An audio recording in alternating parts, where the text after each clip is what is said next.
right, we are live. We are live. Let's do it. As the boss man does, right as we're getting started, he had a phone call come in. That was literally nick of time too, right? It was like everything came together like right at the last second. It's like, oh wait a second, wait, nope, we're rolling. Got everything together, everything was going, everything was rocking. We'll do it live. And then what happened? We'll do it live. But he's back. We bought enough time, just enough time. We bought just enough time for this. So guys, we are here. It is episode 29 now? Yeah, they say we're almost at 30. Episode 29. And thank you guys for being here each and every week with us on the GameDay Huddle. Of course, Jimmy, we'll get into your display in a little bit. He's been walking around. He's been walking around with this smirk all day. A lot of stuff from the sports weekend. I mean, a lot of basketball, obviously. But today we're going to get started with the most recent news, and that is Pete DeBoer is no more. Vegas Golden Knights, Pete DeBoer is gone. My guy is not here any longer, and I couldn't be happier. I'm just being honest with you. That's just, I'm telling you guys, I did not like them. I'll tell you what I didn't like about DeBoer, that he came from the Sharks. That was just a start. Well, that's every Knights fan, right? Though. Immediately everyone was pissed off, and I was the guy that was like, well, at least give him a chance. Like, at least see. Like, you know what I mean? Like, because you've seen coaches that have changed before. Like, at least give him a chance, and they made the playoffs. Because it wasn't really his team, but he made the playoffs, and then this year he ran him into the ground. Maybe that was his plan all along. I wasn't mad about when they fired Gallant. I wasn't mad about firing Gallant because he was 500 over the back half of the season. He needed to go, yeah. I understand in hockey it's all about swings. It's all about swings. That's why coaches go 10 games and they're gone in hockey, right? But the fact that this dude comes in, immediately just changes everything, pushes against some of the star players. You see some of the guys that were fan favorites not getting playing time, not getting love. You saw the change in Carlson's game. Mm-hmm. I thought that was the biggest showing sign. Yeah. Was Carlson's game being changed? Yeah. Because of the system DeBoer put in. You weren't playing with your strengths. Yeah, you're not playing to your strengths. Exactly. That's his best season ever. Yeah. Well, he coming back from when he coached at the Devils, they play a strict defense-minded, not offensive-minded attack. That's how they do. They clamp down, they play defense, and hope to get that, the breakaway or you dump the puck in, hard-nosed, play. And Carlson's not that guy. Carlson's a finesse guy. He's not in there to grind and bang. We have a couple guys that can grind and bang. No, we had a couple guys. Well, because we got rid of those guys. Yeah. Yes. Because they didn't fit his system, in which that's what he wanted to do. Right. That's what I don't get either. Getting rid of Reeves is the exact guy that you'd want in that kind of system. The Reeves thing I can understand, but the whole, you got Riley Smith, you had, who else got moved? Tuck got moved. Yeah. Now, I understand some of it, some of the return we got there, we got the fifth best hockey player in the league. Yeah. And arguably could be a top 3 if he gets on the ice. But he doesn't fit DeBoer's system either, though. Right. He got out there and he looked lost half the time. And Stone was where the hell am I supposed to be going half the time? So I almost wonder if maybe they knew this before we did. But the thing is that you made the statement earlier that they made this move after doing the whole vote of confidence. Yeah. So season's over. Everybody's done. We, as Knights fans, were pissed off that we didn't make the playoffs. Mm-hmm. We're sitting there, and then they come out within 2 days from the front office and say, DeBoer's our guy. He's going to lead us there.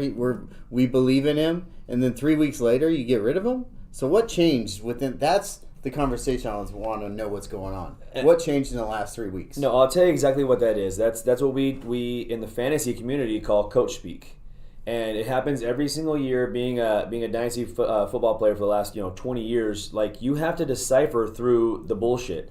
And it happens all the time. You see these coaches come out, especially with these rookies, and they say this guy is going to get easily 15 to 20 carries, and then everybody starts snapping this guy up. He's not getting 15 to 20 carries. He's trying to beef up this guy so this guy has confidence when really they don't have confidence. It's just a tactic. So they're basically going out, and it's all just coach speak. It's just going out and saying, this guy's our guy. He's not the guy. He's not the guy. You see it all over the place with this dialect, he's our guy, and then 2 weeks later he gets fired. Now, to He's me, not. this kind of is a little scathing on McCrimmon. And the reason being is because Kelly has really kind of rocked a little bit, right? Especially, the Fleury move, which that's good or bad, who knows? I don't know. The guy made it to the playoffs and, granted, he went to a playoff team to get there, but yeah. Still, and won in the playoffs. He won games in the playoffs. There's a lot of, unfriendly moves that don't quite fit the business model. Mm-hmm. Like, to me, you would have moved Panda in that exact same spot. $5 million, $7 million, who cares about the $2 million cap on a guy who just won a Vezina? That's just me. Well, that Foley has already came out and said now he's going to have more input on the. So for the last couple of years, he's kind of let the GM run it and everybody else. But he's already said he's going to have input on the personnel because he could see it, and I'm sure he hears it around town from all the fans. Like, hey, I sure wish we had Nate Schmidt. I'm sure wish we still had our guys. The guys that were the heartbeat of that franchise for the first couple of years and that were out in the town talking to us, being a part of the community for the first 3 to 4 years that they were here.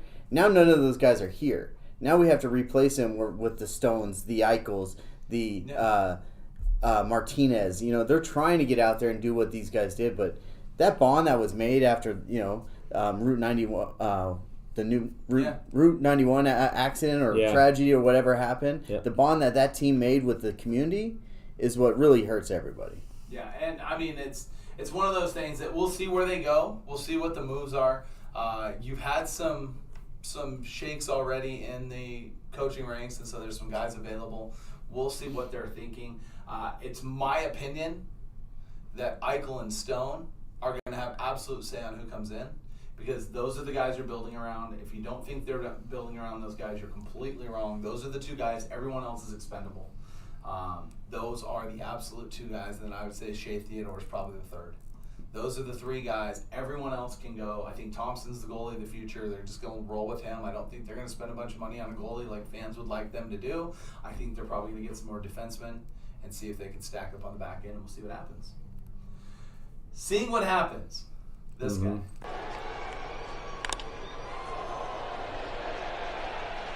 Albert's first out, recorded by Harrison Bader. Mo wants is the bullpen to start. Here we go. Double play ball will end it. They'll flip. They'll throw. Safe. Albert was ready to celebrate. He was ready with a fist pump. Game in the ninth. He's got 2 outs. Look out. Gonzalez to right.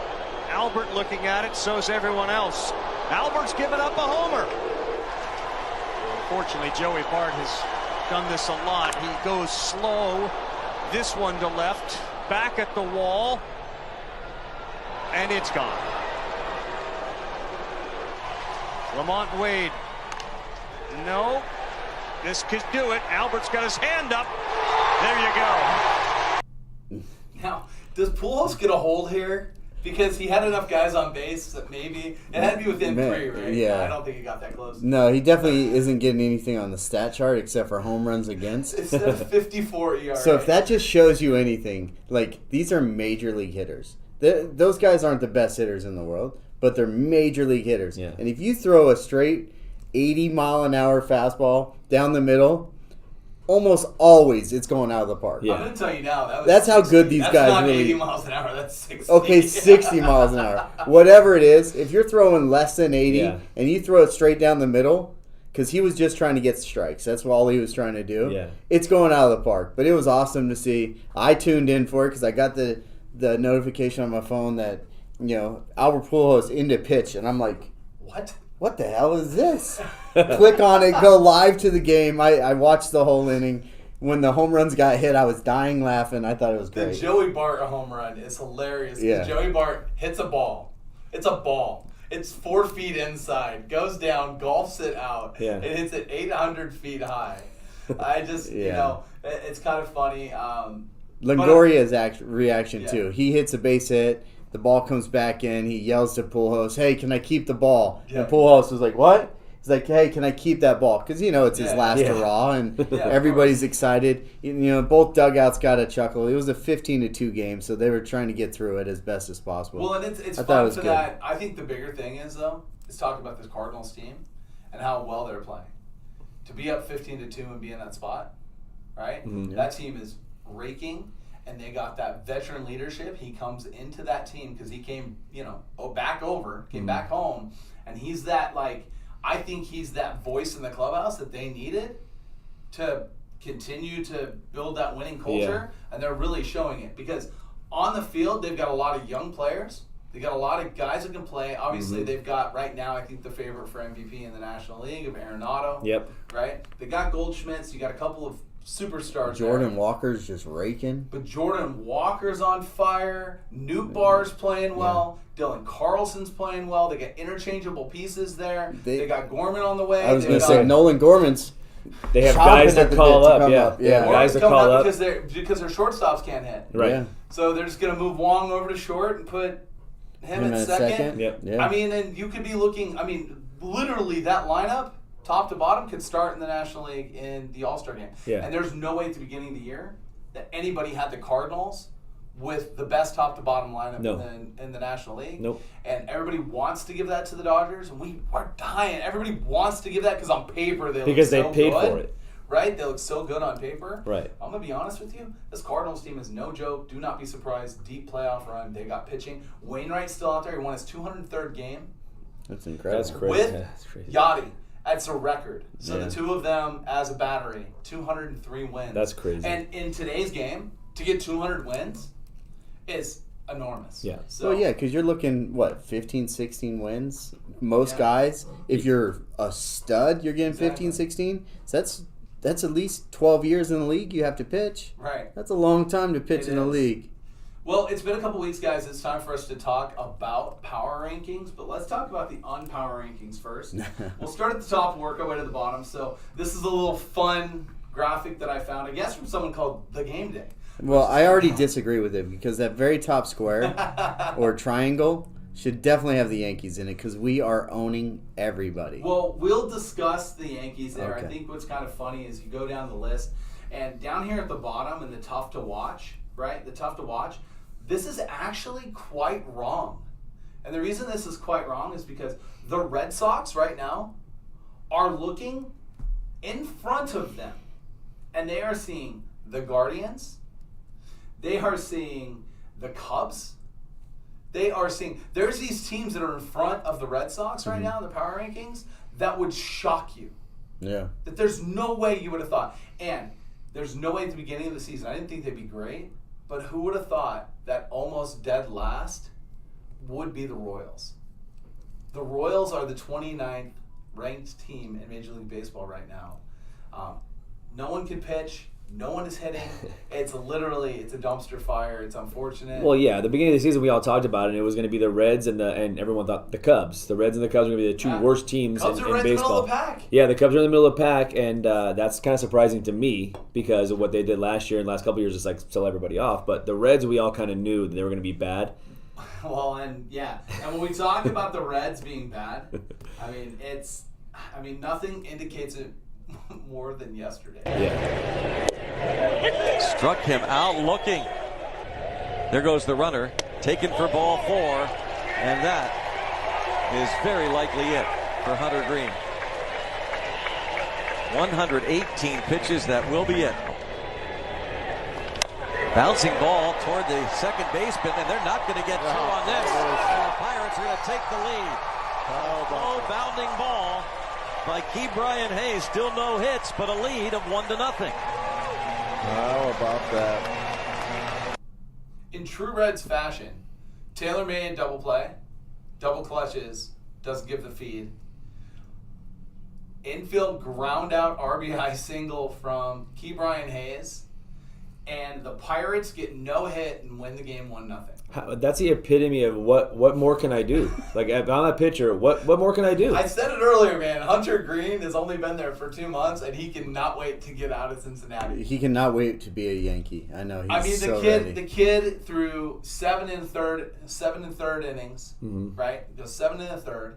He threw 118 pitches, which is why they came out and got him, right? He had a couple walks. The guy that throws as hard as he does, Nolan Ryan walked people. That's why Nolan Ryan had 7, no-hitters. Yeah. How many perfect games did Nolan Ryan throw? Right. All right? Yeah. The reason being is because you throw that hard, The ball just has a tendency, and honestly, I think umpires just can't see everything. Right. You know? But this kid is legit. He's electric. He's fun. He's entertaining. And you know what? He's pissed off all the time, and he talks shit. And I think that that's incredible. And I think it is from the standpoint of, like, baseball needed a pitcher that was going to have this. The unfortunate thing for them is he's not on a middle-of-the-road team. He's on a team that cannot get out of their own way, that they do not play well, they can't hit, and they got guys that should be able to hit.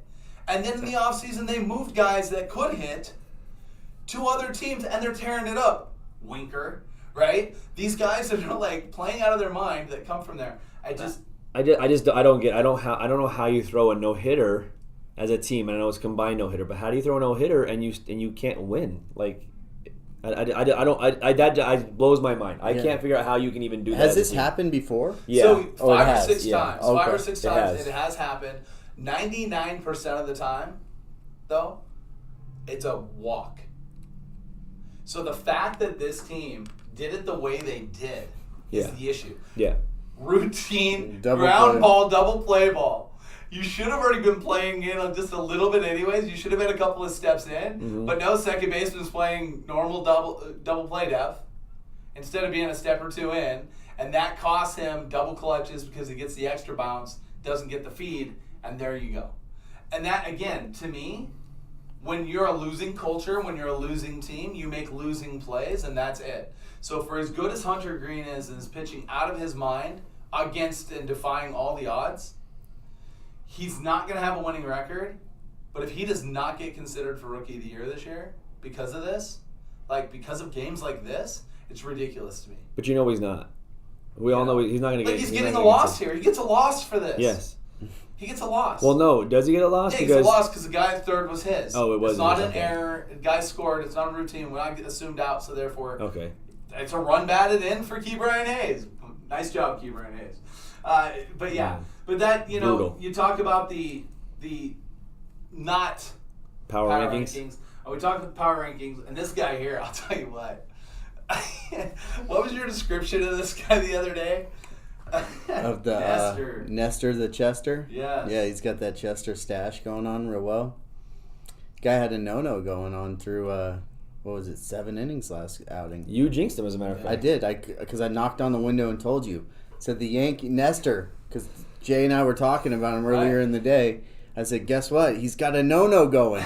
And Jay goes, you're an idiot. You just jinxed him. Sure enough, next time out, Give him a hit. Yep. And this is a guy that I kind that. of want his birth certificate checked.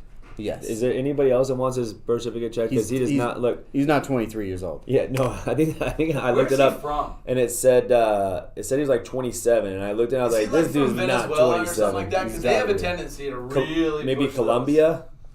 those. Like I don't know where he's from, but this is I love it. But here's the thing. This week, you had a ton of changes, right? So Yankees move atop the list. Yankees are number 1 in the power rankings. And As they should be. Yankees are absolutely on fire right now. Every cylinder is pumping, right? You've got all kinds of stuff going on. The Yankees are 25-9. They're tied for the MLB best ERA this season at 2.74. There's no way at the beginning of the season that anybody, including the resident homer, would have said the Yankees were going to have the best pitching staff in baseball in the first 2 months of the season. I'm gonna go on record on the show right now saying that Yankees win the World Series. It's a guarantee. Lock it up. There's no way with the stat. There's no way with the stat. I know what he's doing right now. Yeah, he is. He's absolutely doing it. There's no way with how they're rolling that they don't win the World Series. Like, I can't wait look for at all those football. stats. I cannot wait. I can't say it about his Oakland A's because we all know that's never going to happen. So I can't wait till the season with football this year, and I'm going to jinx him every single week. Because this year we're going to put up our bets each week, and I'm betting the Cowboys every single week. I bet against them every week because I With win your track money. record, too. Yes. It's perfect. I'm just saying, with all the stats you just named off, Steve, I don't know how they don't win. It's incredible. How do they not win? They also are tied for the most in home runs at 49 home There's runs more this stats. season, Okay, which go ahead. is just crazy, right? Number 2 is the Dodgers. Now, I absolutely disagree with this, 100%. I actually think the Dodgers might be the 8th or 9th best team in baseball right now. And you have to look at what they are and not what you think they'll be. right? Because if you did that last year with the Padres never left first until, 2 months left in the season. Yeah. And the Padres eventually became the team that they weren't, which was really bad, right? They pretended they were good, and they were really bad. This Dodger team is a bunch of guys who got a bunch of big contracts, got a bunch of money, that changed the locations, attitudes, guys that have been there for a little bit. They're being seen out in public. They're out dining. They're out doing interviews. They're doing T-shirt commercials. They're doing all of the Hollywood stuff, and none of it's showing up underneath the Hollywood sign. This team is playing incredibly poor. Dave Roberts is going to lose his job this year. I'm just going to tell you that now. I'm going to guess the GM's probably on his way out too. It's Daryl Moore. Not Daryl Moore. Who's the GM there now? Anyways, GM's going to be out as well. This team, the way they're put together, the way this team is built, should have a lot more behind them. Yeah. And what they have is they have a lackadaisical clubhouse. They're letting things slide. They're not working the guys through the system the way they should. It's not. We're hearing these teams that are really competing and really good. Guys coming up, making moves, roster moves, shifting guys, moving players on the field, rotating, like all of these things. And meanwhile, it's like the Dodgers is running the steady, slow pace. And I hate to say it, the Giants are right back there again, right where they've been. I know they got, beat. We just talked about them losing 15-2, but the problem is that 15-4 or 5. All the major sports companies, all the TV money wants to see the Yankees and Dodgers. Of course. So they're gonna pump up the Dodgers, and obviously the Yankees are playing well, so they're gonna have them at the top, right? But the Dodgers, they want that dream matchup. Yeah. They want their ratings would go through the roof. Who doesn't want two that major? matchup? I don't. Why? You don't want to see the East Coast versus the West Coast, the two best teams ever, the National League's best team versus the American League's best team for the last however many years. And I'm going to say one more thing about this. That's very questionable. Team. Remember when they pulled Kershaw in the no-no? Yeah. And we said you didn't need to worry about pulling him because he was going to get hurt no matter what. Right. Guess what? He's hurt? Yep. Oh, He's got a rotator cuff joint issue in his right shoulder. Not his left shoulder, in his right shoulder. I'm sure wishing you got that. From doing what? Right? From doing what? Swinging? I don't know. He's not hitting anymore. So what are you? So that's what I'm saying. Again, the guy's gonna get hurt. He's good for it every year. I love Kershaw. He's a gamer. He's one of my top 5. If I was, if we had 30 people in the room and we all had to draft a team and you had to win one game, he's, my top 5 picks, of all time. He is. The guy can pitch. The problem is he's not healthy enough for an entire season. They should have known this. They're not making the moves. It's not good. And I think that this season is going to be glaring because there's too many young, hungry teams. There's too many good young players coming up.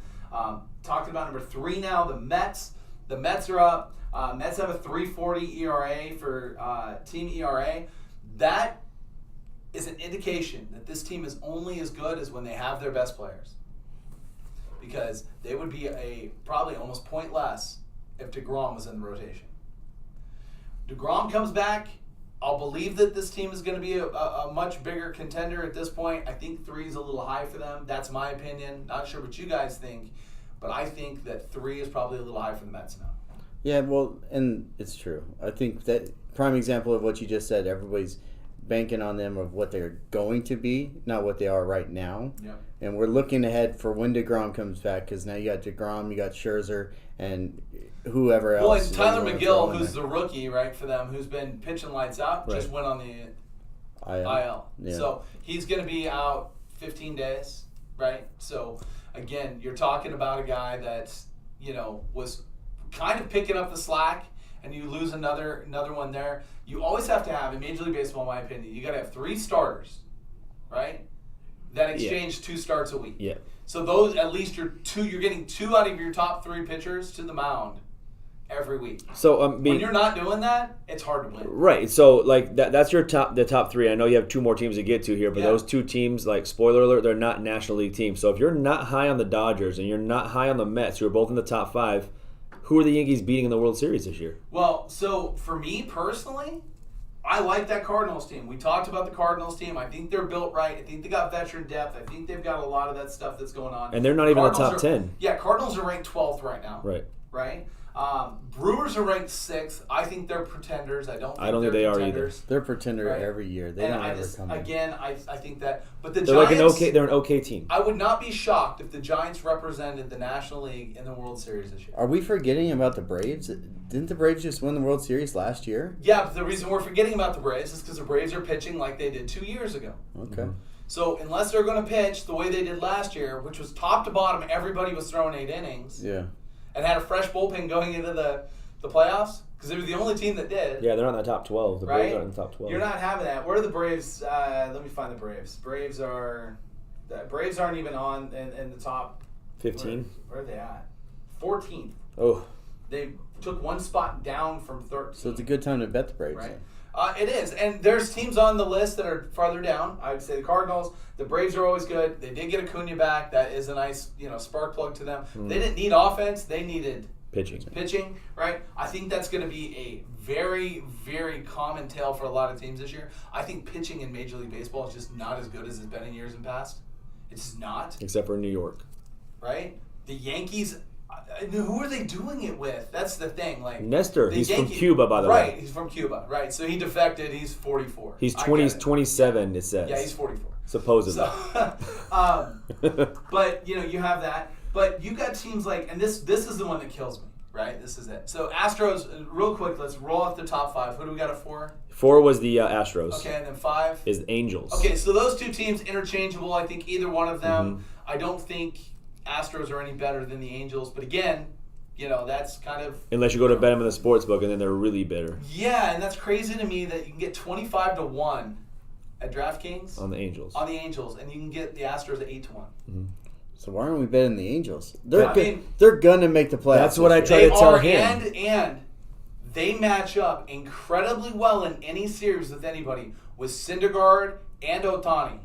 Yeah. Plus, they have depth in their bullpen, and they've got pieces in their farm system to make moves. To go get that To big go get somebody. pitcher right This is before. the year that the Angels, Angels fans, I'm going to ruin it for you. Let's do They it. have I'm that. doing it today. I'm putting $1,000 on the Angels. All right. If they And, win it, well, if I'm you do taking that- everybody on the cruise. Okay, and then here's this. If you do that, you also are going to have to put money on Trout winning the MVP. Because if they win the he's World not winning Series, the he's MVP. winning the MVP. You're No. partially doing that to reverse jinx the Yankees. I put 1,000 on Aaron Judge last week at 7-1. I probably should have waited because he's like creeping up there on a little high end. So I should have waited until he dropped about 13 to 14-1.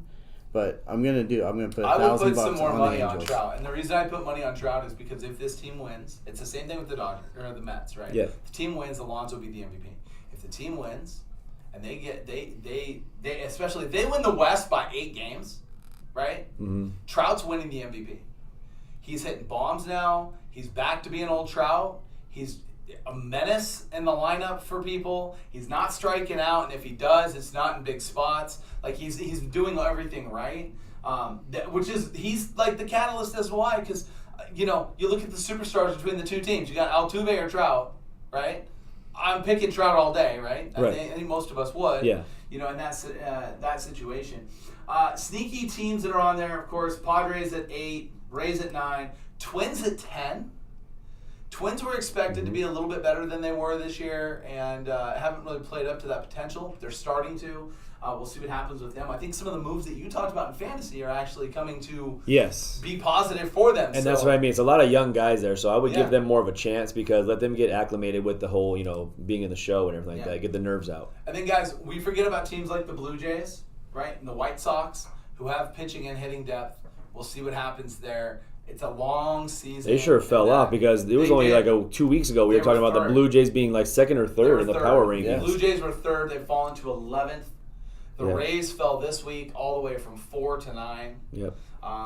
Again, their issues are now glaring, which is pitching. Again, we could talk about that all the time. The teams that surprised me, though, Red Sox at 21 are looking in front of them, and this is who's in front of them. And I was mentioning this earlier, but I'm going to say it again. The Rockies, the Marlins, the Guardians, the Phillies, the Mariners, the Braves are all in front of the Red Sox. The Braves are the only team on that list, and maybe the Mariners, that I would have, at the beginning of the season, put in front of the Red Sox. And if you're the Red Sox today and you're looking at that and you're seeing that that's where your team is at, is there coaching changes coming already? something's going to have to happen, or are they going to blow it up? Well, the thing with the Red Sox is last year we got this preconceived notion that they were back. I don't think so. I just think they played pretty well with a shitty ass lineup. Well, they played really well in division. Yeah. Like all they did was win in division, and then So I think they got really lucky with the lineup that they were putting out last year, the pitching that they threw out there with last year. With Chris Sale didn't even pitch half the season, but he doesn't look anything like he used to look. So now you're talking. This team was a pretender in my eyes that they shouldn't have been around last year. Now they're falling back to where they kind of should be. Their lineup's terrible. Look at their lineup, top to bottom. It's not, and it won't be bad in the future once they get these guys, Marcelo Meyer, Blaze Jordan. They get these those guys. guys are all a couple years out. Yes, right? but right now you they got don't have the Costas on lineup. his way. Yeah, Costas on his way because Probably Dahlbeck the next guy up is going to be either Blaze Jordan or Jeter Downs, right? Mm-hmm. Those are probably the next two of the cavalry. When you do that, those are infielders. Who's an all-star on the team? Devers? Devers is there one all-star on the whole team? And even at that, is Devers starting in the All-Star game over Bo Bichette? No, absolutely not. Is he starting over Lowe? No. Is he starting over Wander Franco? Absolutely not, because Wander Franco is going to be the shortstop in the AL this year. That means Bo Bichette's going to be number 2, which means what? You know what I'm saying? Yeah. So who's it going to be? The team needs some help. They've got a great bullpen. That's the one thing. They have a really well-constructed bullpen that can win in that division. But if you can't get your bullpen a lead, it doesn't matter. It doesn't matter at all. Yeah, and anytime I can get to bash the Red Sox. Of course. So, in the power rankings, that kind of leads us a little bit into a few other things, but there was this on the football front, not football. The football front was Holland. Enrique Haaland. He is going to Manchester City. Yeah, Manchester City. Now, why is this such a big deal, Jimmy?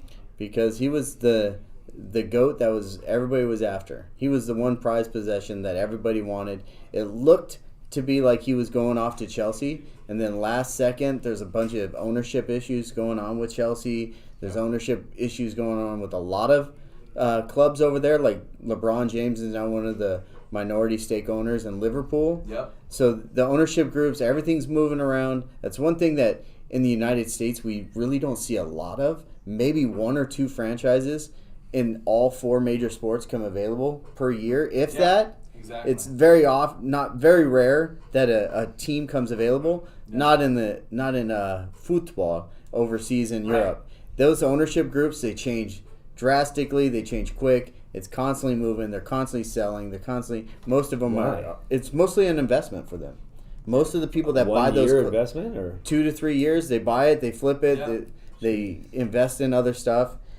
And you're seeing NBA players, not just LeBron. There's a bunch of NBA players getting involved.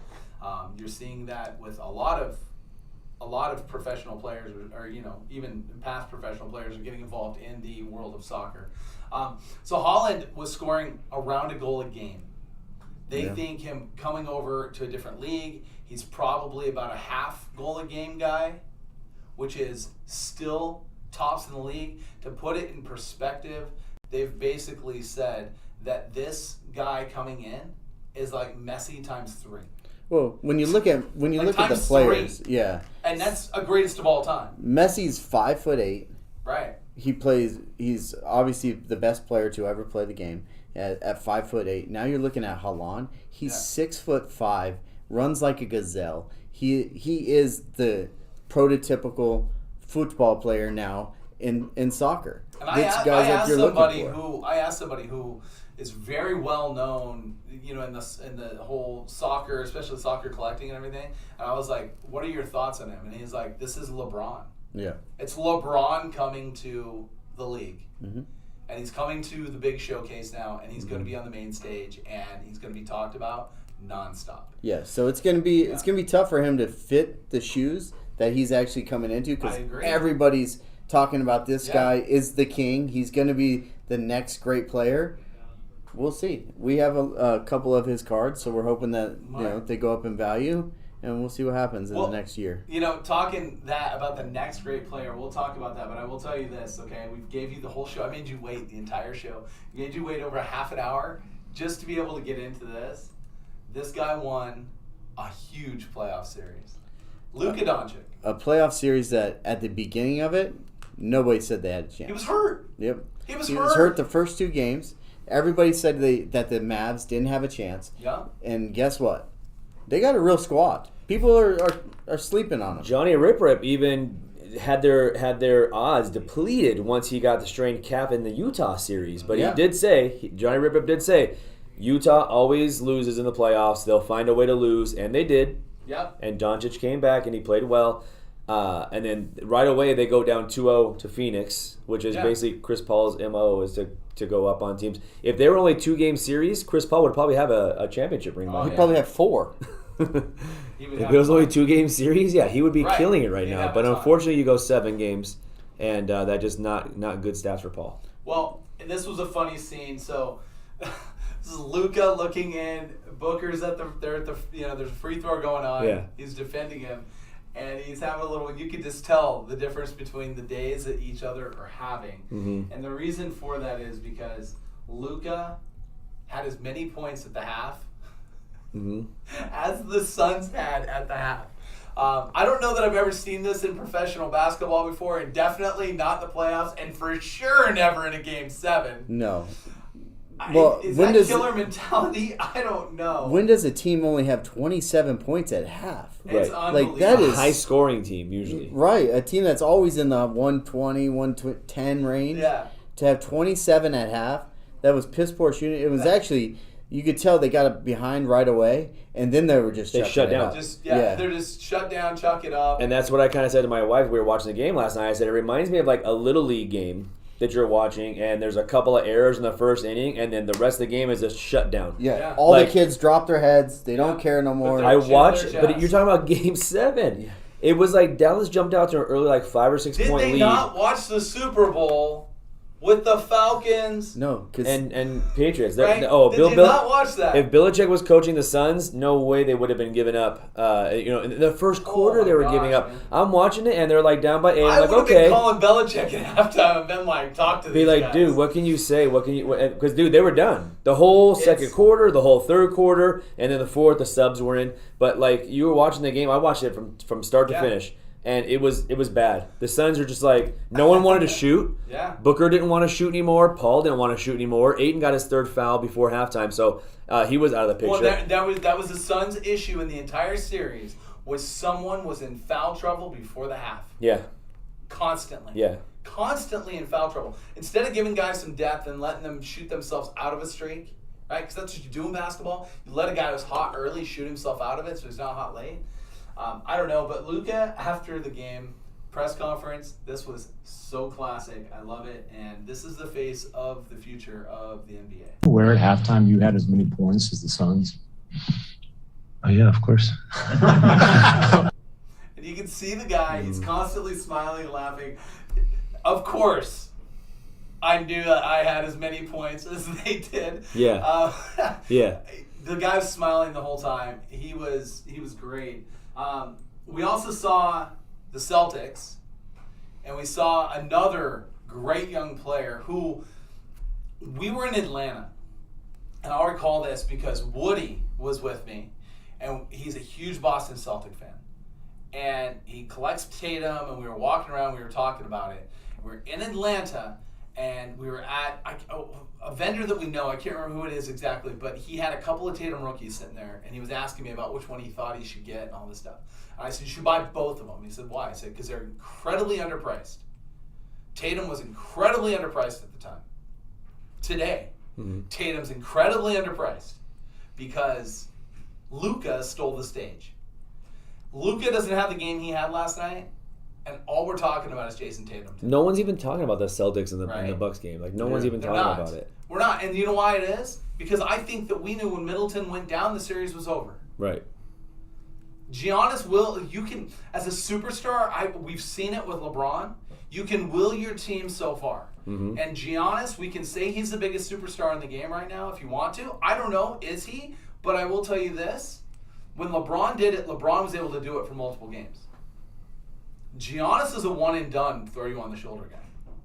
The next game, he's not throwing you on the shoulder. Right. He needs a couple of games. He needs someone to step Right. up. You got to have that. Middleton being gone was huge for them, but Tatum, that defense now rolls in to go play the Heat. Mm-hmm. Mavericks are going to go play the Warriors. And this brings me to a thought that we're talking about the best players in the league. I want to know about the best players left in the playoffs. So I'm going to ask you guys this. Is it Steph? Is it Luka? Or is it Tatum? Who's the best player left in the playoffs right now? Who's Boston playing? Boston Miami. is playing Miami and Jimmy Butler. So And Jimmy Butler's we all not agree on this list. Butler's not. Butler's 4. Not even close. Okay. So Butler's 4. I don't even know if Butler's 4. Is Butler 4 or is Clay 4? I think I would take Klay Thompson over Butler. Yeah, I think I would too. That's Right? tough. And then That's I'd ask tough. you this. Is Jimmy Butler the best player on his team? Because there's an argument to be said that Tyler Hero has carried that team majority of the season. Yeah, but isn't he a Jimmy 6 Butler man? just got the minutes. It's because of the position he plays. Right. So they know they can put a second team out that's as strong as the first. That's all matchups. That has nothing to do with how good or bad the guy is.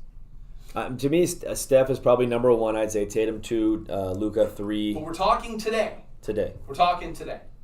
If I'm drafting today, Yeah. with the guys at their current age, their current level, I'm taking Luka Doncic 100% of the 100%, time. right? At least I am. If we're drafting today, knowing what player I'm going to have from this day forward, what's Steph got? 3-4 years left? Of course. Are you talking about today going forward? So Today- today in the about- playoffs, I'm talking about today in the playoffs. If you had to pick one player in today in the playoffs, Going forward. that Going going forward, forward. you got to ride Okay. or die with. Who are you going to ride or die with? I'm taking Luka. You're going with Luka. Who are you Okay. going with, Jay? I'll go with Tatum. You're going with Tatum. Mm-hmm. Why? How dare you? Because go with Jimmy Jimmy's taking his card. He's not going to play no more. Give me these guys. You no longer get to even look at him. Uh, I'm sorry, buddy. Yeah, he's an ass. I mean, we do have I'm a big, sorry, you have the buddy. big Tatum card too. So We do have Big Do you have Tatum. Big Tatum? I'm going to go get it and I- set it next to You Jay. yeah, should. the one that you have. Yeah. No, I'll take Tatum. You took Luka. I'll take Tatum. So here's take my Tatum going thing forward. between the two. Better pure scorer is Luka without a doubt. Yes. He creates for himself. He does much better. Yes. He does not play defense. The guy who is better No for European his players team, do. in my opinion, is going to be Tatum. Right. Tatum plays defense. Tatum's a better teammate. His teammates like him. He can score. I would argue if I went to the squads and they're going to dinner, right? And Luka's going to dinner and doesn't invite anybody, and Tatum's going to dinner and doesn't invite anybody, 2 people are asking Tatum if they can go with him to dinner. Nobody's asking Luka if they can go with him to dinner. Unless Luka's mom's going. Right. Well, then because Then everybody's everybody's showing mom, yeah. up. But seriously, the thing is that I think at this point, the guy that makes his team better, not hoist his team on his shoulders, is Jason Tatum. The reason I say that, Tatum went out, he scored 10 points in the series. He had a 10-point game, right? Now Luka's not doing that. Tatum had a 10-point game. He also had 4 blocks. I think it was 3 steals. He had like 9 rebounds in that game, right? But he had a few rebounds in that game. My point is, that guy has players around him that he can make better, and they want to follow the Pied Piper. Ever since he's been back on the court with them this season, the Pied Piper has been leading them. So I hear what you're saying. Yes. But I posted this on my Facebook yesterday Yes. with Luka Doncic at halftime. 30 points, 20 or right after halftime is when Yeah. I took a picture of it. He had 30 points. He was leading the team on all of these stats. 9 rebounds, 3 assists, and 2 steals. Correct. So you can't say like he does everything on that team Yes. to help So them I win. looked into it because I knew that you were going to bust stats out like that, and I'm not knocking Luka Doncic because I Right. love Luka Doncic. Well, we're talking But here's apples what I to want- apples here. here's what I wanna They're tell you, both though. huge. His defensive rebounds. Well, they are definitely not have to come right the to same. him to get the rebounds. Correct. Yeah, so but he's offensive getting, rebounds, he's he had getting 9, 0. He's getting 9 rebounds because he's putting up 9 shots, missing, getting his own rebound, and putting up another shot and scoring. Right. Tatum is grabbing 4 rebounds a game or 3 rebounds a game, but they're defensive rebounds. Maybe it's just because I don't like things from Boston. No, and that's fair. And you know what? I'm not a believer in it because it is Boston. I'm not a believer in it. I just don't think that Boston is going to be successful here. Yeah. I believe whoever comes out of the West, I've said it from the jump anyways, whoever came out of the West was going to win. I still believe that. The teams that are left, I still believe that. I will not say that the Mavericks roster is better than the Celtics. I will tell you this, their roster matches up incredibly well against the Celtics, whereas I think that the Warriors probably don't match up as well against the Celtics, right? No, I think if I think the Warriors go up against the Celtics blow them out. I want to see Boston versus defense. Dallas in the finals. Is what I want to see. I think that would be the better of the two series. But I think for basketball, are we just writing off the Miami NBA? though? They're the number one seed. No, like I they know. ran through the whole year, Here's like the thing. killing everybody. Nobody's believed in Miami the whole season. No No one one. still believes in Miami the whole season. I do believe they're the best constructed roster in the NBA. I think that they're the best team still out there. and Miami But I'm talking won't about- draw ratings. Right. They I'm won't talking get about any who I ratings. want to They see won't? and why. No, Miami won't get ratings. Yeah, Miami won't draw ratings. Look at the cities that we have left, though. Boston San will draw Francisco, ratings. Boston, Dallas, and Miami. 4 major cities. No. We don't have to deal with the Milwaukee Bucks. We don't have to deal with Right, the right, Toronto Raptors. It's I'll going to tell be you right huge now, either way. NBA is salivating, and they want Boston Golden State. Right. And they are dying for Boston Golden State to be the matchup money wise, Yeah. because that's the big money maker. I want to see Boston versus Dallas. Nobody cares about Miami. No one wants to see Miami win it.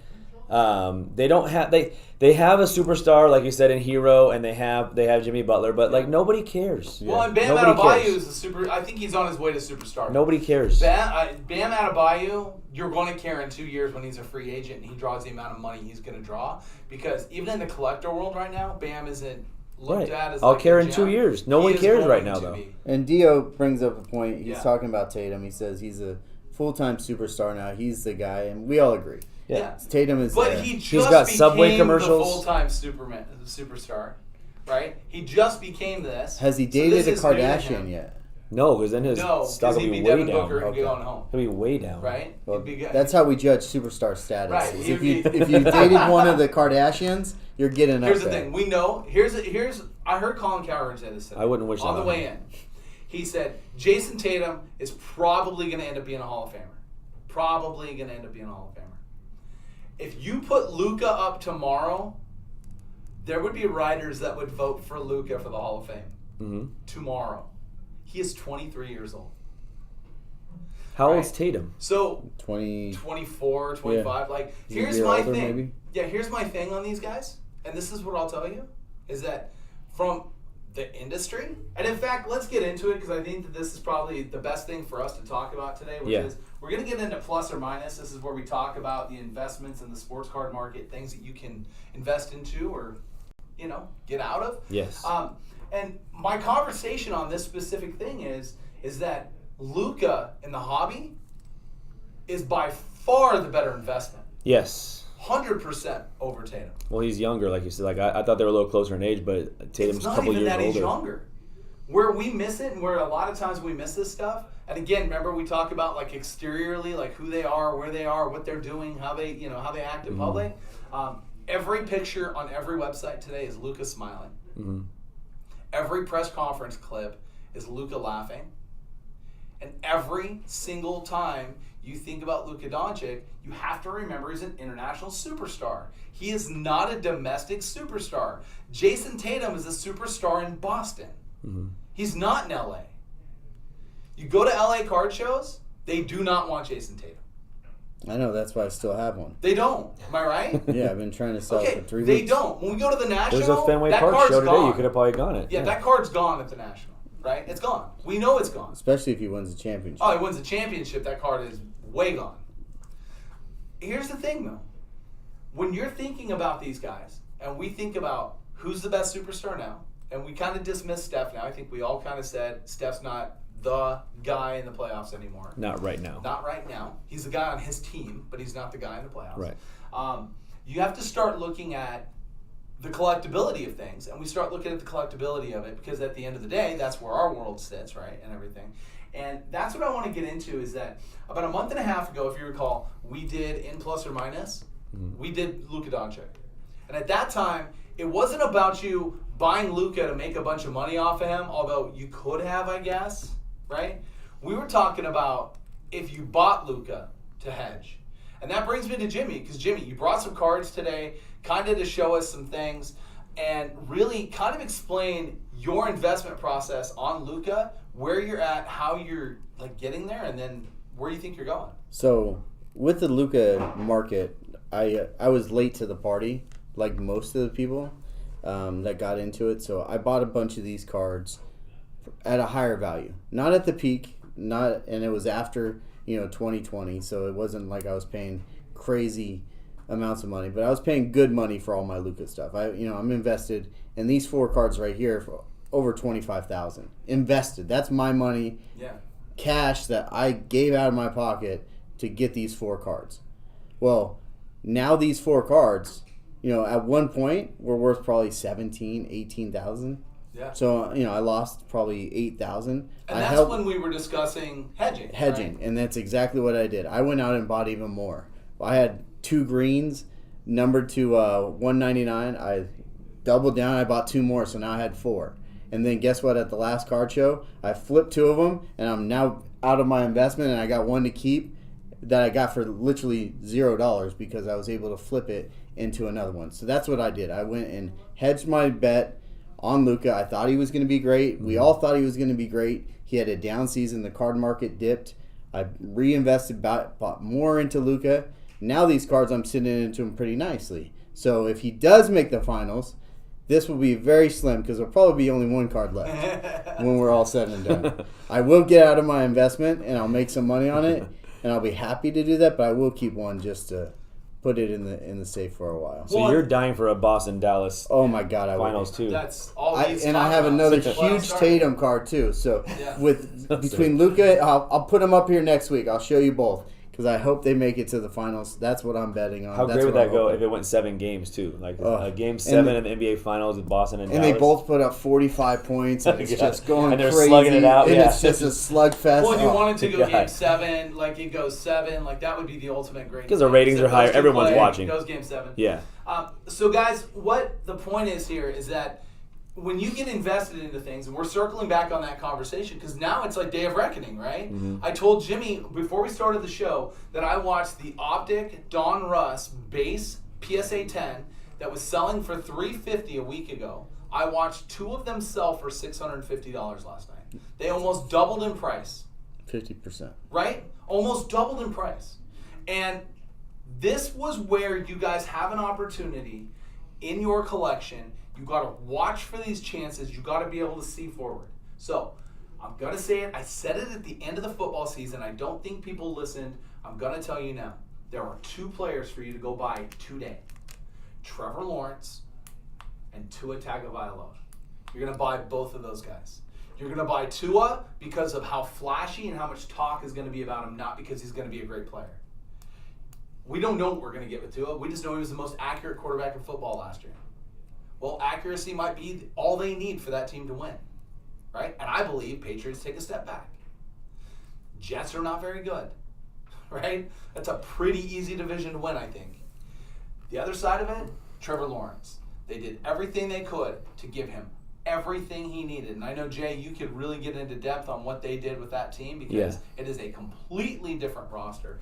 Guys, you can go out and you can buy these guys right now. I want to showcase and just explain this to you to understand. Does anybody in the room believe in Justin Fields? No. Not at all. That's immediate reaction, right? No. Does anybody in the room believe in Trevor Lawrence? Yes. Okay.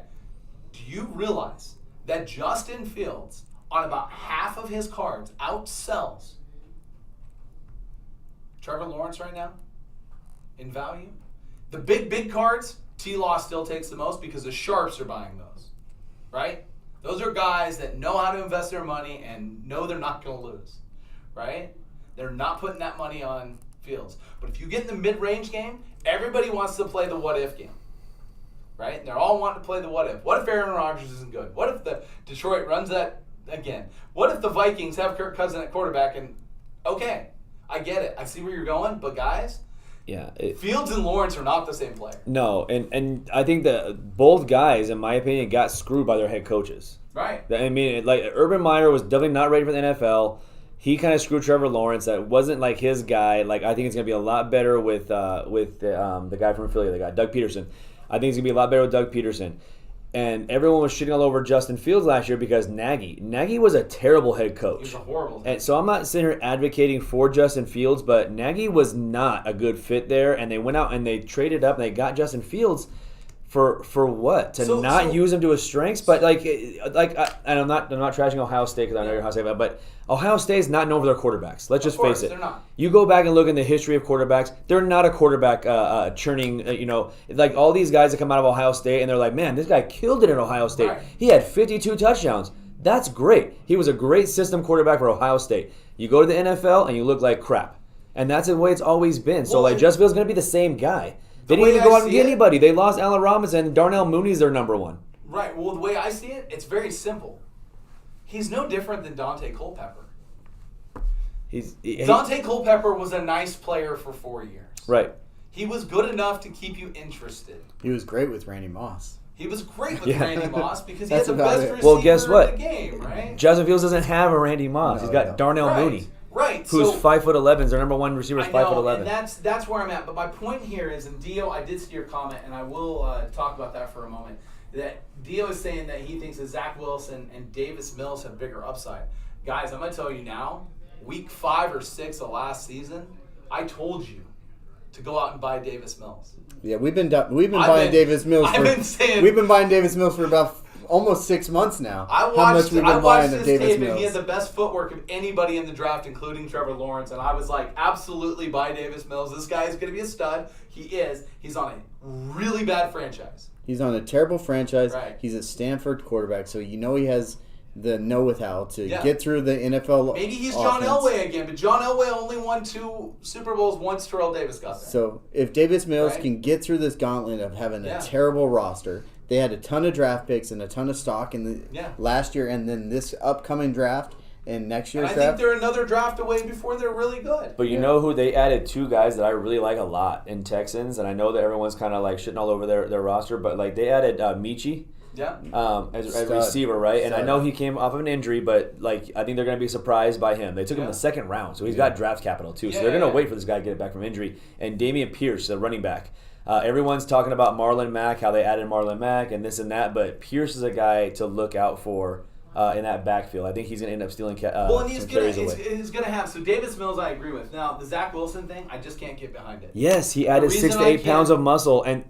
Okay, I agree with Dio on this with Zach Wilson. I'm going to hear it. He added 6 to 8 pounds of muscle in this offseason, okay? Yeah. They have done the exactly opposite of what the Bears have done. The Bears have added nothing to Justin Fields' arsenal, right? All they did was addition by subtraction by getting rid of Nagy. The Jets have surrounded Zach Wilson with as much as you could possibly add, way more than they added with Trevor Lawrence, way more than got added with New England. All these quarterbacks talk about, way more than San Fran added. They've given Zach Wilson everything they possibly could to succeed. If he doesn't succeed, then throw in the towel. It's done. But look at what they have around Zach Wilson. The offensive line they added. The receivers they've added. Are you going to the best running back in the draft. You're going to say that they did better offensive line upgrade than Jacksonville did? No. I'm not saying not a better even close. offensive line. I'm saying look at the whole body of work. Jacksonville got 5. They added 3 of the top 5 linemen that were available on the market. Right. Who's the number 1 receiver in Jacksonville? At this point, I don't think it matters. Exactly. I don't think it matters. Wrong. He's in Detroit. Yeah. I don't think it matters. Yeah, name him. Yeah. Go ahead. Allen Robinson. No. He's not there no more? No. So everyone's on Trevor Lawrence, and I love Trevor Lawrence too. But no one even knows who the hell he's throwing it to. Who's the tight end they just got? They just got some tight end. Go ahead. But here's the Nobody thing. knows. Here's the thing. I don't know that matters. If he has time, he's Tom Brady. He makes every player better if he has time. Which means the bagging groceries wide receiver that's on the team is a better receiver because he's throwing him the football. Here's and I'm going to put it in 4 letters for you and make it easiest as possible. Jets. Jets. That's all I have to tell you. They never get it right. They look like they're doing it right, but they never get it right. And I look at situation, and I'm also going to tell you this, is that in that market, because the Giants are so bad, the Jets now are the team. Did you just say that out loud? Oh, he I did. absolutely With did. authority, too. Yeah. Right? Like, Look, Giants are so bad. The Giants I'm talking about the Jets are my New York Giants. They're good in their division. Yeah. But no, They're the not Jets- even, not even good in their division. No, they'll be fourth. The Jets are the team to talk about. The talking head they're going to want to talk to is Wilson. right. And if anything goes wrong, he's going to be getting stared down with the "it's your fault" again, even though we're agreeing right now it's not his fault. I understand, and I don't want to be like we're on the different pages. I love Lawrence, and I think Lawrence obviously is a better investment than Zach Wilson. Yeah. I'm just saying that the Jets have done what they could as an Yeah. organization to put as much around Zach Wilson Sure. as they possibly could for him to succeed. Can I throw a name out at you really quick? Yeah. Right? David Carr. All the talent in the world, guy, they made it look like they were going to do everything they could for him. And what happened? Never panned out. The moves they made were not good. The offensive line was never there. The guy was constantly on his backside. I know, but that Right? was Doesn't matter. He was the same player. I know. He's literally that the was a same brand player. new team though. I They think we're built that seeing team from something- scratch. Yeah, You see I what think I'm we're saying? seeing something new with the Jets finally. Well, that it'd at be least nice. they're at least looking like a capable franchise. Yes. They're at least putting. When you look at their roster, you're like, oh, they need a receiver. Guess what they did in the draft? They went out and got a receiver. Garrett Wilson, Right. who was one of the top receivers in the league. They went out and got the best running back in the league, even though they had Michael Carter, who everyone was kind of high on last year, right? And he got hurt at the beginning of the season. Then he kind of came on late. So now you have a running back, you two-headed monster there with Brees Hall and Michael Carter, right? You have Zach Wilson at quarterback. He's throwing to they have Elijah Moore. They went out and got last year, right? They have Corey Davis still, who I think is a good receiver. Not great, He's but good. He's very Okay, good. and then they went out and got Garrett Wilson. Then they go out and add a receiving tight end, which they didn't have before, in Tyler Conklin. Of course. And I know that he's not a big name. He's not going to be a spike in value Well, as let me far as ask you a cards go, question. but they added a bunch of stuff around Gesicki or him. Conklin? I mean, but by how much? One spot? Waddle and who else?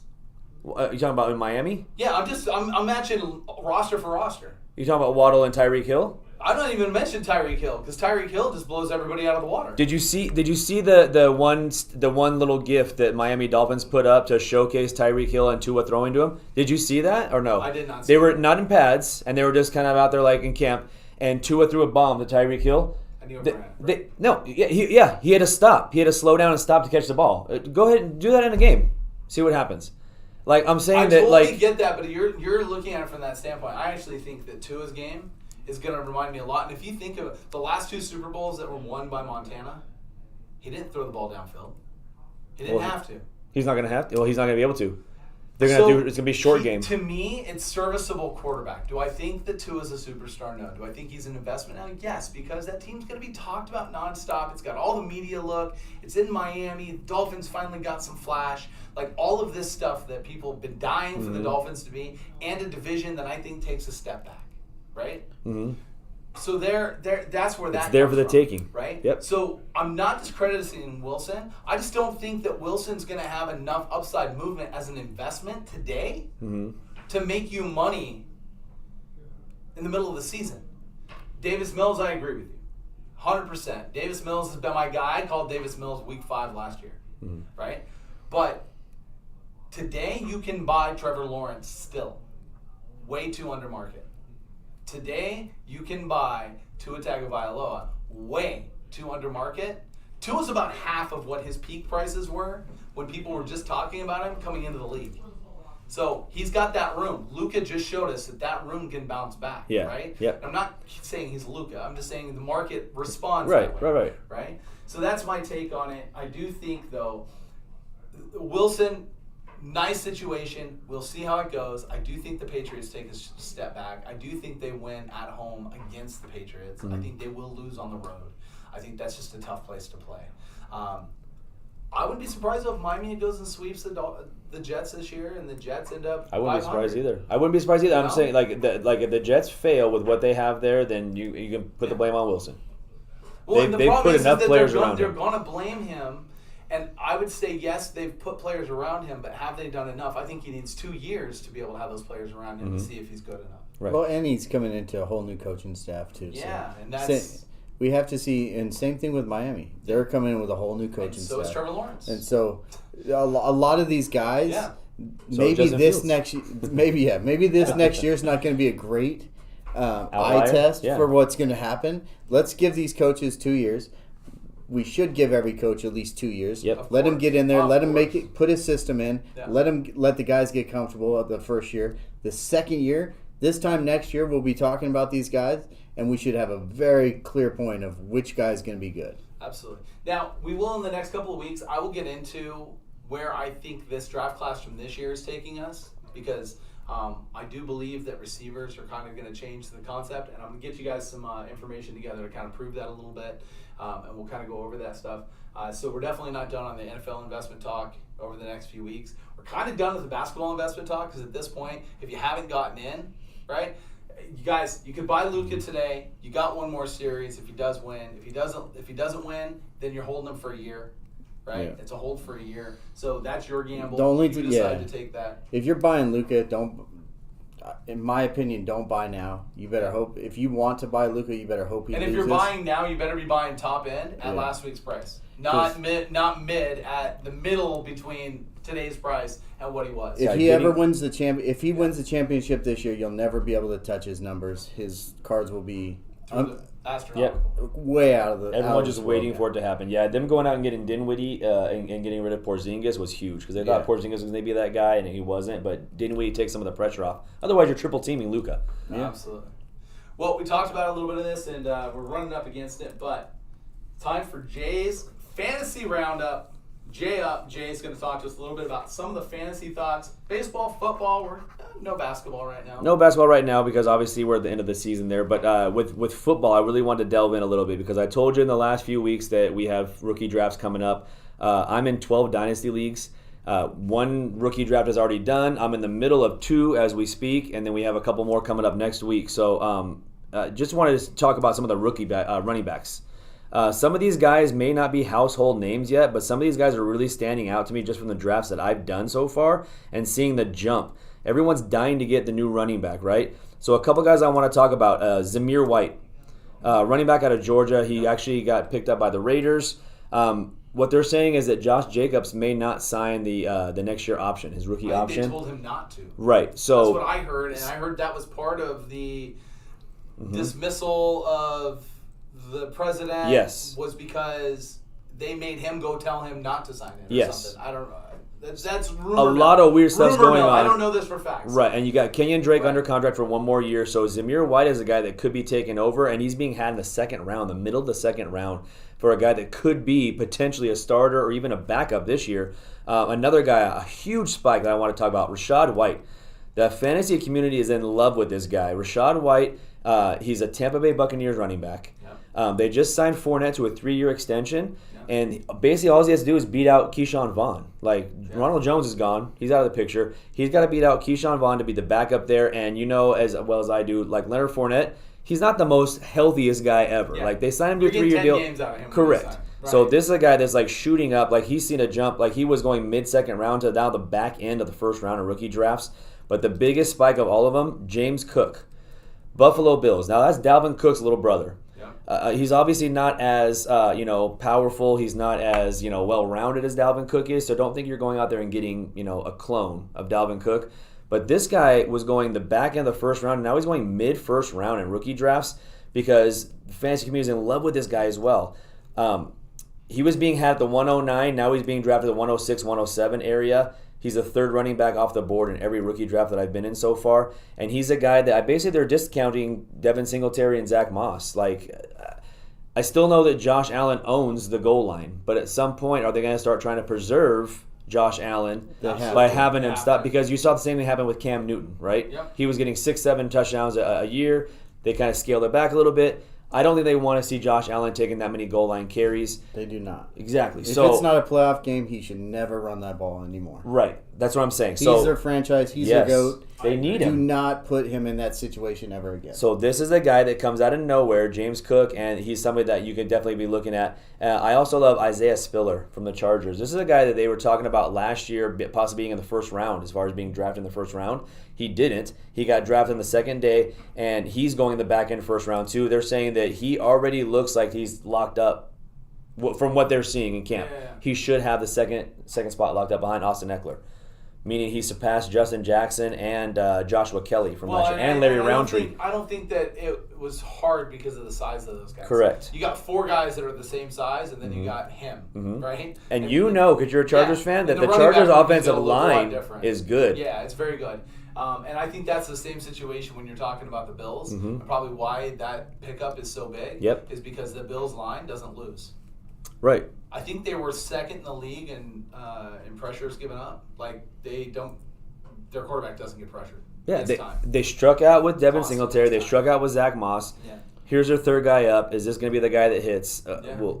Like we've always said since the beginning, it doesn't matter. Every year, draft a running back in the second round, run his ass out there, let him play 2 seasons, and then guess what? The next year, draft a running back in the third round, and that's run his ass out there. The Bills are doing that. Yeah, because it does not matter. Right. Look at what's happening in Dallas right now. They got Ezekiel Elliott, who they paid all this money to, which Tony Pollard's the better running back. Yeah. At this point in his career, he should be the starter. He carries because his contract doesn't dictate. And it's 100% what we said from the beginning. And what is that? Don't pay your running backs. Dallas now has to figure out money to keep their line. They have to get rid of offensive weapons and wide receivers. Right. We had to give away Cooper for nothing. Because you can't keep him because you're paying Ezekiel Elliott to sit on the sideline. Right. And you want to play Pollard because he's the better back. Right. Stop doing this. I said it before. They should have never paid Zeke. And when he said he's going to sit out, they said, just let him sit out. We'll run Pollard. Good. Let him sit out. I'll give you one sleeper before we go, and then we can take off. Keontae Ingram. He's a guy that you can have in the middle of the third round. He's a running back that just joined the Arizona Cardinals. Situation-wise, I love this guy's situation. Like you basically have James Conner, who's, let's face it, kind of towards the end of his career. He's a Pro Bowler, James Conner. He's not going to have 16 rushing touchdowns like he did last year. Spoiler alert there for you guys. He's not going to have 16 rushing touchdowns. And their backup, Eno Benjamin. Yeah. He's okay. Yeah, he's right? okay. He's all right. Chase Edmonds is gone. He's on to Miami. Keontae Ingram has a great spot to get some running and playing time on this Arizona Cardinals team, which should be, as you guys all know, pretty high powered. Well, I think that team, this year, that the Cardinals are going to run the ball a lot more. Yeah. And they're going to have to because, one, they want to keep Kyler healthy. Right. He's already pissed off anyways. Hopkins got a 6-game suspension. Hopkins got the 6-game suspension, and I think that's the only recipe that anybody has shown to be able to slow down the Rams is to run the ball like San Francisco. Right. So that's what they're going to do. I think that's the NFC West is going to be very unwatchable this year because the games are going to be so slow because it's going to be 4-yard carry, 15 seconds in the huddle, 4-yard carry, 15 seconds in the huddle. This is going to be hard to watch. Yep. But, that's what I think is going to happen there. Something that we didn't talk about, but I do think it's a move that we should mention, is Jarvis Landry signed with the Saints. He's going home. That's an interesting signing. He wants to be there. He's happy. But this is a franchise that's actually showing you that they're making the moves to try to be competitive now without overspending. I thought it was really interesting because they must feel that Jameis is more than healthy enough to come back and play. They must feel good about that. So it's showing me that they didn't make the brash decision. They made some signings that obviously the Honey Badger signing. They made some signings that made sense for them. Yeah. And in their division, I think it was very, very smart that they're like, we might be able to win our division, but if we can't, we might still be able to get a all they need is a card. Quarterback, and they're solid. Yeah. So, and if Jameis plays the way he started the season last year, they could be really good. If your whole season depends on Jameis Winston, I agree. I'm sorry. I agree, but they're at that point where they're like, we've got a guy that we paid some money that can play quarterback. We need him to. Yeah. Right. So. Did you guys speaking on that? Did you guys see Drew Brees' last interview? Yeah. So Brees made the comment, like jokingly commented that he might come back, and now there's this discussion. Oh, really? Well, NBC News is basically like either letting him go or he's leaving NBC or something. He had some. Okay, so at the end of the season last year, he made some comments about like the whole production concept of what he was doing, and like there was more being asked of him than what he really needed to be, and all this stuff. And he's not a prima donna like that. That's not how he is, right? It's not how he rolls. But he just kind of wasn't happy there, and he kind of made that indication. And then there was the comment that maybe he would come back. Now, the Saints have shot it down immediately, which means what? We say it all the time. When there's smoke. It's coach speak. there's fire. It's coach speak. So I wouldn't be surprised if around week 6 or 7 something happens and you see him roll out of bed and decide to come back and play quarterback one more season. Michael Thomas is back. Right. Landry's there. Right, and that's the thing is like it gets Mark more Ingram, enticing. his old teammate It Mark gets more Ingram, even though enticing. he's 30 years old, he's there. You just drafted Olave from Ohio State. And you know he's there. you know those guys are, hey, Brees, what's up, man? Yeah. Where are you at? Oh, for sure. Let's go, buddy. For sure. Let's make one more run at this. We have Let's do it. Winston and we have And Ian I Book, think or we're going to it's have Drew safe- Brees come back. And I think it's safe for us to say that when Brees retired, I think everybody in the room thought he had a couple more years. Yeah. I don't think anybody thought he was done. He was No. a little beat up. Yeah. He for just sure. couldn't hit the long ball like he used to. Yeah. Like so, like But he doesn't need but to. you don't need to with these guys. You Peyton don't. Manning showed that to us with the Broncos. Right. You don't Yeah. have to. Literally the worst quarterback Super Bowl season of all time. Yep. I love it though. I love it. If The Brees guy comes won. back, He's a winner, right? I just wonder, like, these guys, these wives of these guys must be like raging B words or something's up. It's like I just don't get like, because I know if it was me and I made all that money and I was toward the end of my career, my kids were starting to get older. They're in, Jay mentioned last week. He's like, I would never miss any of my daughter's games. yeah. Well, if you're in the NFL, you're missing every single one of your daughter's You're games. missing everything. You're missing everything. You're missing games. You're missing recitals. You're missing time at home with them. You're missing it all. Yes. So if you're the quarterback in the NFL, and now these kids are all getting to that age where they're needing their parents around and want them around. So it's like something's up here. Yeah, exactly. I know my wife would be like, "You're going back? Hell no, you ain't going. You're not going back to work. We don't need the money. Let's go."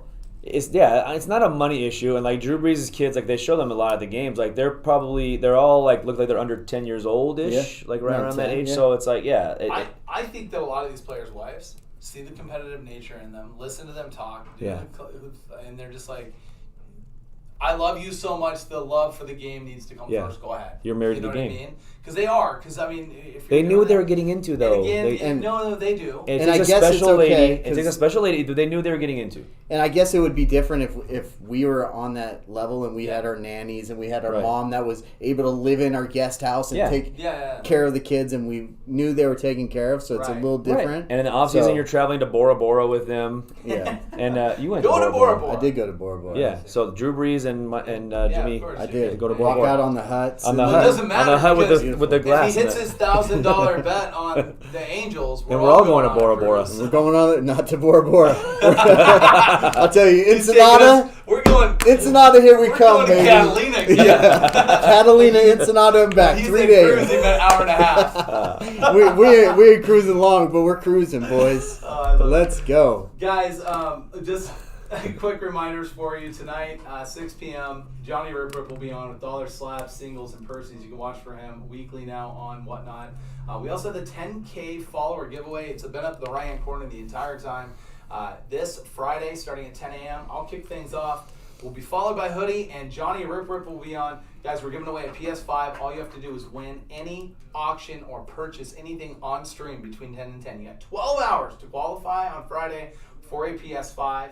And we will be giving away hobby boxes, Asia T-Mall boxes. It's gonna all be that it's stuff gonna be over 10 grand worth of prizes. all Wow. day long, guys. That's We're insane. Gonna be giving away stuff after stuff after stuff. Randomly gonna do it. The Godfather, Jimmy, will be triggering it All day kicking long, it we'll be off. walking in with packs. We're gonna walk in with money. We're gonna walk in. You name Guys, it. We're giving it away Friday as an appreciation to tell everybody 10,000 thank followers, and I'm telling you, go in, bookmark the show. If you just go to Whatnot, find the Game Day LV profile. Up at the top right-hand corner, there's this little, like, I don't know, it looks like a little badge. If you click on that, it turns yellow. That will indicate so you'll know when we go live. And again, we'll be ripping and shipping. We'll just do that for Rip. Yeah. All day. So we'll be getting that going. And that'll be Friday, so make sure you join us for that. We're looking forward to it. And again, thank you guys for all the support and everything. And speaking of today, at 1 o'clock, we'll call it 1:15 maybe. Jay Up will be on, and he will be running football singles, breaks, just kind of whatever. Yeah. But he'll come Whatever at you you like. guys with some stuff today. 1 o'clock, make sure you join him on the Game Day LV profile. And of course, as always, Breaks Group, We got to fill that baseball break. We're close. Let's get it done. We'll get some more stuff up there for you guys this week. I think we're going to have some discussions today in regards to a few things for you guys. And always, if you guys want any personals done, feel free to reach out. Let us know. We can rip it. We can ship it. Or if you just want to buy something and have us ship it to you, we can do that as well. Let us know, guys. If you're looking for something, you know we're here. Otherwise, I think it's simple. Let's go Monster on